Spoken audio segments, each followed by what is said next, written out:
पहाड़ी जीवन का एक मार्मिक चित्रण ये गढ़वाली गीत माँ और बेटे के अटूट प्रेम की कहानी बयां करता है। ये उन लाखों परिवारों की दास्तान है जहां रोजी रोटी के लिए बेटे शहर का रुख करते हैं और पीछे छूट जाती है माँ की ममता और गांव की शांत गोद। कहानी एक ऐसे बेटे से शुरू होती है जो शहर में नौकरी करता है और वहीं उसे अपना जीवन साथी मिल जाता है। जब वो शादी की खबर अपनी माँ को देता है तो माँ की प्रतिक्रिया हर माँ जैसी ही होती है।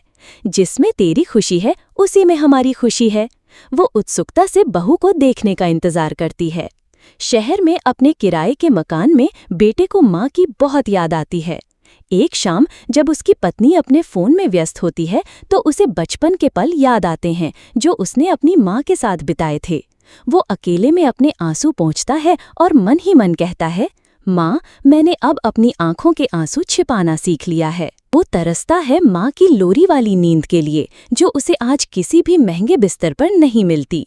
उसे उन पलों का अफसोस होता है जब उसने माँ से ऊंची आवाज में बात की थी और वो ईश्वर से प्रार्थना करता है कि काश बचपन वापस आ जाए। उधर गांव में माँ बीमार रहती है लेकिन वो कभी अपनी बीमारी का जिक्र नहीं करती, बस यही दोहराती हैं, तुम जल्दी से घर आ जाओ।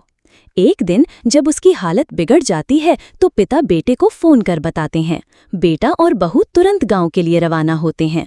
गांव पहुंचने पर वे मां को बिस्तर पर लेटा पाते हैं।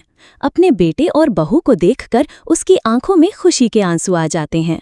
वो उन्हें आशीर्वाद देती है और फिर शांति से इस दुनिया को अलविदा कह देती है। ये गीत माँ बेटे के रिश्ते की गहराई और उसके अंतिम छोर तक फैले प्रेम को दर्शाता एक भावनात्मक सैलाब है जो सुनने वाले की आंखों में आंसू ले आता है।